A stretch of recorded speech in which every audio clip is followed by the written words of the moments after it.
하나님의 심판과 하나님의 축복이 함께 섞여져 있는 말씀이라고 읽은 본문을 어제 설명하면서 15절을 중심으로 해서 교회 안에서 이루어질 성령의 역사에 대해 설교를 함께 나누었습니다.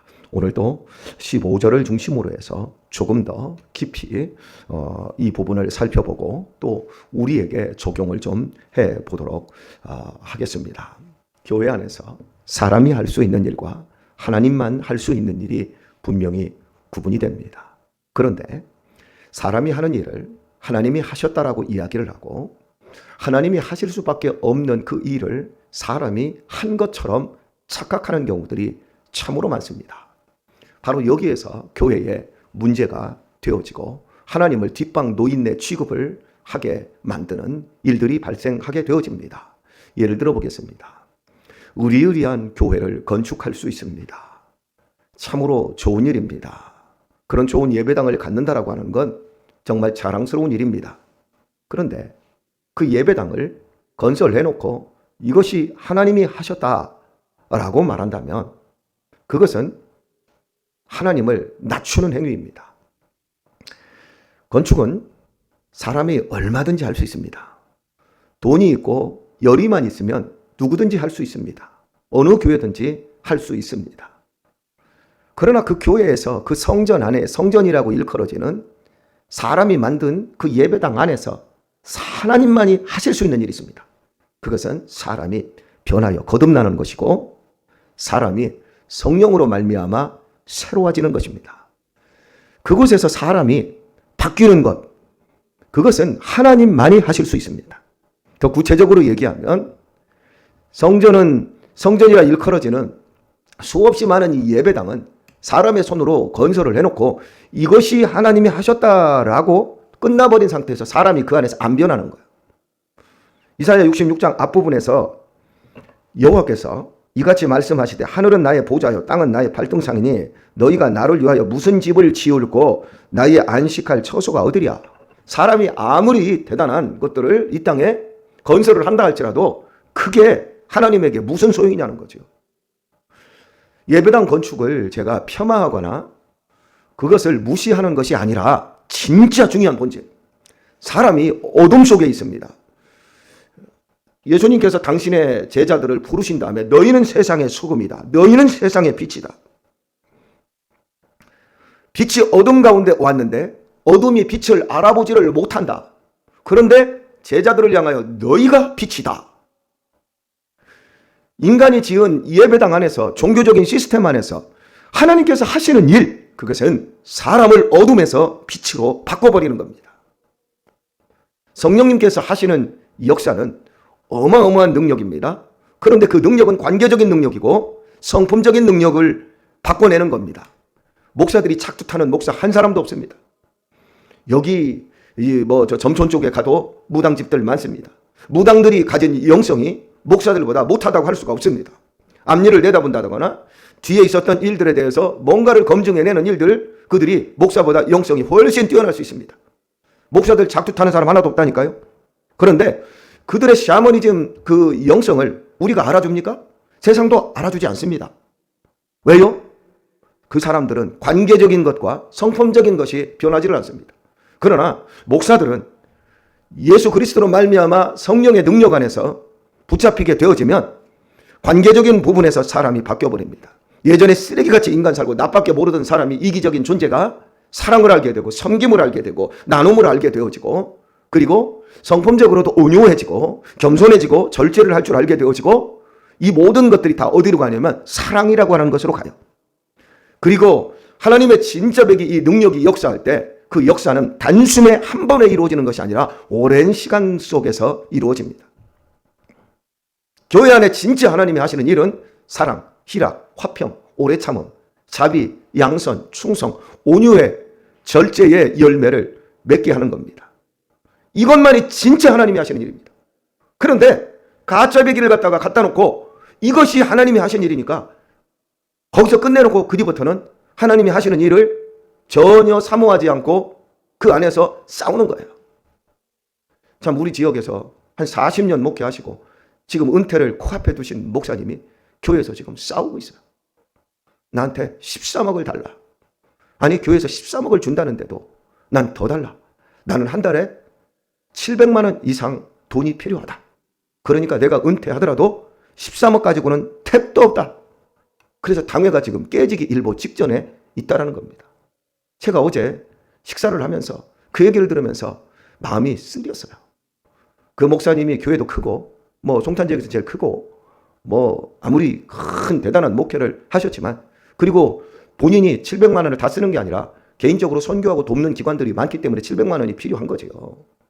충분히 10분 이해가 됩니다. 그러나 제가 이해할 수 없는 것은 사람은 내려와야 될 때가 있고 올라가야 될 때가 있고 버려야 될 때가 있고 모아야 될 때가 있고 다 때가 있는 겁니다. 그렇다면 은퇴라고 하는 것을 생각을 할 때 그 은퇴는 70에 딱 가서 은퇴가 되어지는 것이 아니라 50대부터 이미 은퇴를 준비를 해야 돼요. 금전적인 것도 준비를 해야 되겠지만 여러 다른 부분에서도 내려오고 버리고 이걸 준비를 해야 돼요. 내가 최고의 인생 절정기에서 700만 원 돈이 필요할 때 그때 그 규모로 가지 말고 50에서 60점 넘어가면서 조금씩 줄여 나갔으면 나중에 은퇴하고 700만 원이 아니라 70만 원 가지고도 살 수 있도록 그렇게 아름답게 인생을 꼴지어 낼 수 있도록 자기 자신을 미리미리 비워야 되지 않겠습니까? 그런데 그런 걸 하질 않는 거예요. 그리고 계속해서 그걸 유지를 하려고 하니까 그 욕심 때문에 교회는 병들고 성도들과의 관계에서 30년 40년 목회하고도 좋은 관계로 아름답게 꼴지어 내지 못하고 마지막에 비참하게 쫓겨나다시피 쫓겨나가고 장로님들은 이빨을 갈고 그게 교회가 하나님이 하신 일입니까? 다 인간이 하는 일이지. 제가 이런 것들을 보면 저는 나이가 50밖에 되지 않았는데도 그게 보이는데 왜 안 보일까요? 저는 제 장례식까지 저는 유언장에다 세팅을 다 해놨어요. 찬송은 나의 영원하신 기업, 그 찬송을 부르세요. 누구도 슬퍼하지 마세요. 제가 암으로 죽든 제가 수명이 다해서 죽든 간에 이 세상에서 월세집에서 전세집으로 이사만 가도 그날 저녁에 잠이 안 와요. 이 땅에서 판자집 같은 이 쓰레기 같은 이 장막집을 벗어던지고 100평보다도 더 큰 저 영원한 천국의 내 집으로 아버지 집으로 돌아가는 그 일이 얼마나 즐겁고 기쁜 일입니까? 하나님만이 우리에게 주실 수 있는 영원한 생명, 영원한 복. 여러분 저는요 우리나라의 장례식 문화가 바뀌어야 된다고 생각해요.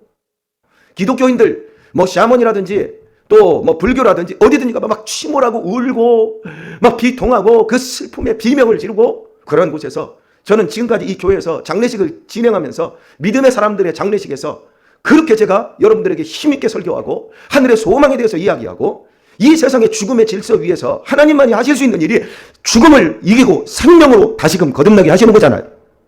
이거보다 더 아름답고 이거보다 더 기가 막힌 하나님의 일이 어디 있습니까? 저는 그것을 장례식장에서 최대한 보이기 위해서 정말 많이 노력했어요. 다른 것보다도 더 많이. 그래서 우리 오케스트라 할 수 있으면 오케스트라까지 동원하고 웬만하면 웃고 즐겁고 떠들고 감격하고. 왜요? 하나님만이 하시는 그 생명의 일. 예배당은 비록 작습니다. 성도도 그렇게 많지 않습니다. 그런데 진짜 백이 그리스도인 하나님만이 하실 수 있는 증거, 그것이 무엇입니까? 우리가 더 사랑하는 겁니다. 더 사랑하는 거. 여러분 사랑 못해요. 우리가 남편 하나도 제대로 사랑 못해요. 우리가 아내 하나 제대로 사랑 못해요. 우리가 자식 하나 사랑 못해요. 자식? 아무리 좋은 거 가르치고 좋은 거 먹이고 좋은 거 입혀도 자식이 내 마음대로 되지를 않아요. 하나님만이 하실 수 있는 거, 그것은 진짜 사랑하는 거예요. 사랑에 실패가 없는 것이 진짜 능력인 줄 믿습니다. 성령께서 이 땅에 강림을 하면 저 사람들 뭐 쉬운 것 같아. 예, 오늘 본문은 이럽니다. 보라 여호와께서 불의 옹이 되어 강림하시리니 그 수레들은 회리바람 같으리로다. 그가 혁격한, 혁격한, 이게 빛나리 역자거든요. 혁격한 거. 놀라울 정도로 사람들의 모습이 저 사람들 달라. 우리와 같이 사는데 저 사람들은 사는 모습이 달라. 그 사람들이 십자가의 길을 가거든요. 죽어도 사는 영원한 생명의 길을 가는 사람들이거든요. 어떻게 같을 수가 있어요? 이게 그리스도인의 삶이에요. 사랑하는 교회 여러분, 우리가 영적 존재로서 육적 세계를 경험하고 사는 겁니까? 육적 존재로서 영적 세계를 경험하고 사는 겁니까? 아니, 뭔 소리인지 잘 모르겠죠? 세상 사람들은 육적 존재예요. 그냥 육적이에요. 그냥 동물하고 똑같아요. 먹고 마시면 많이 가지고 그리고 편하면 좋은 거라고 생각해요. 그게 육적 존재예요. 그러다가 무당에게 찾아가요. 무당에게 찾아가서 영적 감각을 조금 느껴요. 그런데 우리는, 예수님을 믿고 거듭난 우리는 육적 존재가 아니라 영적 존재예요. 살아가는 모든 게 영적인 거예요. 생각하는 모든 게 영적인 거예요. 경험하는 그 모든 게 다 영적인데 중요한 건 이 땅에서 이 몸뚱이를 가졌기 때문에 육적인 것들을 좀씩 경험을 해요. 그것이 우리는 전부가 아니라는 걸 분명히 알지요. 달라요. 우리 교회가 갖고 있는 힘. 저는 여러분들의 신앙을 볼 때 어떤 우리 교회 신앙의 척도를 볼 때 그것은 우리가 외형적으로 뭔가를 했느냐? 뭐 큰일을 했느냐? 그런 게 아니라 내가 더 사랑하는 사람으로 변해 있는가? 내가 더 사랑할 준비가 되어 있는가? 내가 실제로 더 사랑하는가? 예전에 저를 만난 그런 사람들이 지금에 와서 더 성령에 충만한 사람이 되어서 관계적으로 훌륭한 사람이 되어 있고 성품적으로도 아름답고 다듬어지고 있는가? 이런 것으로 저는 교회의 그 척도를 갖다 댑니다. 어떻습니까? 여러분은 어떻습니까? 이 교회에 오셔서 아름답게 변화되셨습니까? 변화되고 계십니까? 변화되시기를 축복합니다. 바울 사도는 자신을 향해서 날마다 죽는다고 표현을 했습니다. 날마다 죽는다는 이 표현은 수술대에 올라간다는 표현이에요. 여러분, 저도 수술대에 올라가서 올해 수술을 한번 해봤지만 수술하고 나서 아주 죽는 줄 알았지만 여러분 날마다 그렇게 죽는 거예요. 세상의 거대한 흐름을 한번 보세요. 어둠이에요. 중세시대만 어두운 게 아니에요. 지금도 암흑기예요. 지금은 뭐 광명천지입니까? 인류 역사의 발달사에 정신사의 발달사에 보게 되면 계몽시대 이후 그리고 뭐 실존주의 막 이런 것들이 등장하는 18세기 이후에 인류가 급격하게 과학 문명이 발달하고 신대륙이 발견이 되어지고 이렇게 개척이 되어지고 식민지가 막 이렇게 만들어지고 자본주의가 막 잉태하면서 사람들은 그때부터 굉장히 더 잘 먹고 잘 살게 되었거든요. 그래서 여러분 그게 빛 가운데 들어온 겁니까? 아니요. 여전히 어둠이에요. 마음에 하나님 두기를 싫어하고요. 하나님은 상실한 마음대로 그냥 버려두고 있어요. 사람들이 총명이 있으나 그 총명을 따라가지 않아요. 지혜를 찾을 수 있으나 지혜를 찾지 않아요. 더 미련해지고 있어요. 그 증거가 뭡니까? 1차 세계대전, 2차 세계대전. 인류 역사의 정신사가 가장 발달했을 때 서로 죽이는 일을 했어요. 그리고 지금 스마트 도시, 스마트 세계 다 만들었는데 어떻습니까? 사람들이 더 미련이 곰탱이처럼 살고 있지 않습니까? 얼마나 지금 사람들이 이렇게 무지하게 삽니까? 그 내용을 들여다보면 사랑이 없어요. 그 내용 속에 보게 되면 관계가 안 돼요. 우울증이 뭡니까? 내가 내 자신에게 마음에 안 들어서 고통하는 게 우울증이거든요. 나 사랑받고 싶어. 그런데 사랑을 주지 못해요. 나 믿음 생활 잘하고 싶어. 그러면 교회 안에 들어와서 힘들고 어려워도 날마다 내가 죽을 각오를 하고 너를 섬겨주고 너를 세워주다 보면 네가 대접받고자 하느냐? 그럼 너 대접받을 줄 알아. 이러면서 우리 자신들이 바뀌어가는 거예요. 그런데 신앙생활 잘하고 싶다는 거예요. 그러면서 교회 안에 안 들어요. 뭐 상처받았느냐? 여러분 무슨 상처를 받아요? 제가 운전하다가 세상에서 막 운전하다가 운전 잘하는데도 앞에 지가 껴놓고 나한테 막 욕지거리를 하는 거 이런 거 여러 번 당했거든요. 사거리에서 조금 지나가고 있는데 내가 양보를 하는데 지가 와가지고 끼어들고 나서 막 문 창문을 열더니 운전 그따위로 하느니 막 손가락질하느니 그 손가락으로 눈을 빼느니 막 욕을 해요. 그럼 제가 어떻게 합니까? 저거 왜 그래 저거? 지가 해놓고 그래 저 어둠이야 아이고 이러고 여러분 우리가 교회 와서 욕을 듣습니까? 여러분 우리 교회 와서 야 이 자식아 야 이 눈깔 똑바로 우리가 이런 얘기 한마디라도 들어요? 그런데 뭔 상처를 받아요. 눈도 안 맞았다고 상처받고 손 한 번 안 잡아줬다고 상처받고 나 왕따 시켰다고 상처받고. 여러분 근본적으로 그런 사람들은 신앙이 없는 거예요. 우리가 예수님을 위해서 죽을 수도 있는 사람 아닙니까? 예수님을 위해서 핍박받을 수도 있는 사람 아닙니까? 예수의 생명을 가진 사람 아닙니까? 할렐루야. 우리가 교회 와서 정말 예수님 때문에 귀시하게 맞고 얼굴에 침뱉음 당하고 내가 그랬다면 내가 상처받고 시험 들었다고 할 수 있어요. 그게 무슨 신앙생활이에요. 사람이 할 수 있는 일과 하나님만이 하실 수 있는 일 그런 것들은 구별이 안 되니까 신앙생활이 개떡 같은 거지. 죄송합니다. 아침부터. 개떡 같다라고 하는 표현은 제가 취소하고요. 오늘 우리의 인생에 있어서 우리가 한번 우리 자신을 깊이 한번 돌아봐야 돼요. 여러분 저 북한에서 먹고 살기 너무 힘드니까 압록강이라든지 두만강 넘어서 그 탈출하는 사람들이 계시잖아요.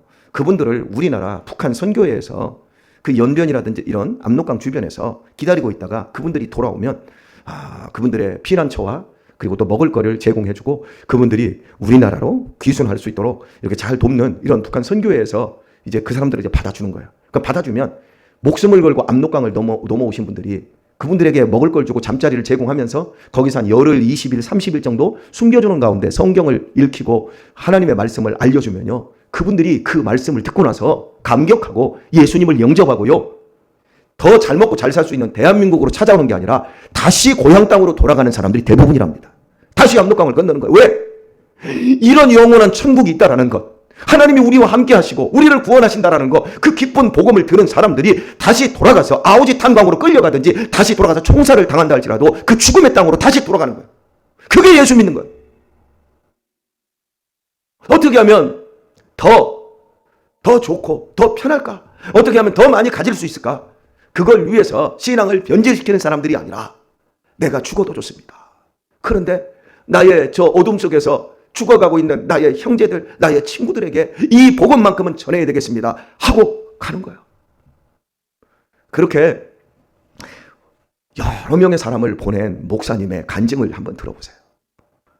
그분들에게 복음이 처음으로 들려졌을 때의 그 감격, 그리고 저 중국 땅으로, 그리고 대한민국 땅으로 오려고 했던 그 여정을 바꿔서 다시 그 죽음의 땅, 배고픔의 땅, 압록강을 넘어 또 들어가는 거예요. 그리고 성경 한두 권을 품고 그 말씀을 주기 위해서. 이걸 여러분 사람이 할 수 있는 겁니까? 하나님만이 하실 수 있는 거죠.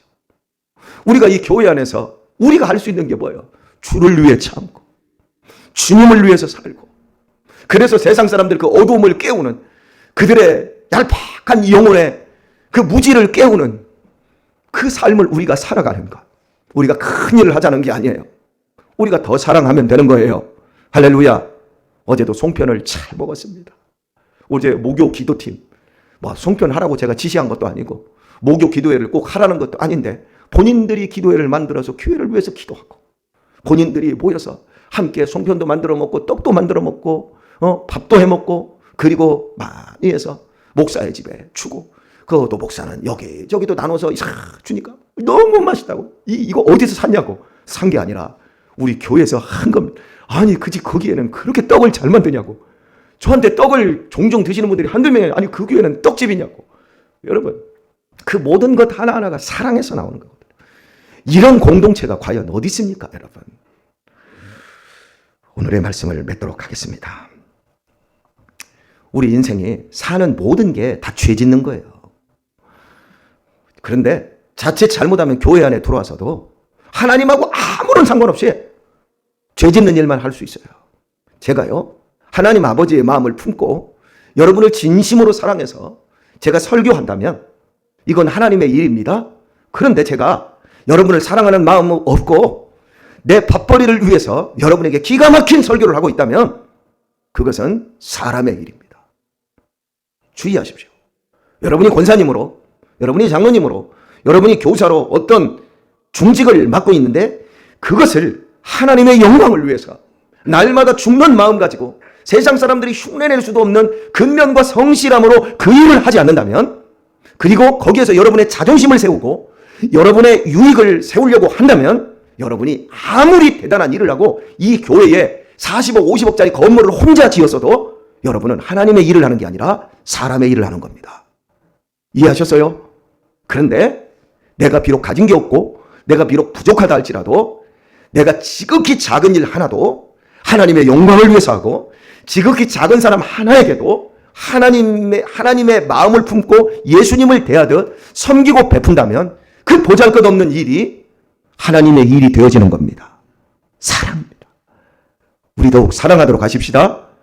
그래서 진짜 하나님의 사람으로 살다가 죽음이 찾아오면 그것이 젊든 늙든 병들었든 어떤 방식으로 간에 여기보다 더 좋은 곳으로 갔으니까 축하해요. 얼마나 좋겠다 하면서 우리 진짜 인사할 수 있는 그런 사람. 어떻게 이렇게만 하지 말고 너무 잘 됐다. 너무 축하해요. 세상 사람들이 깜짝 놀랄 그런 성령의 사람, 성령의 교회인 증거가 여러분 그렇게 열매 맺고 나타나게 되기를 우리 주 예수님의 이름으로 축원합니다.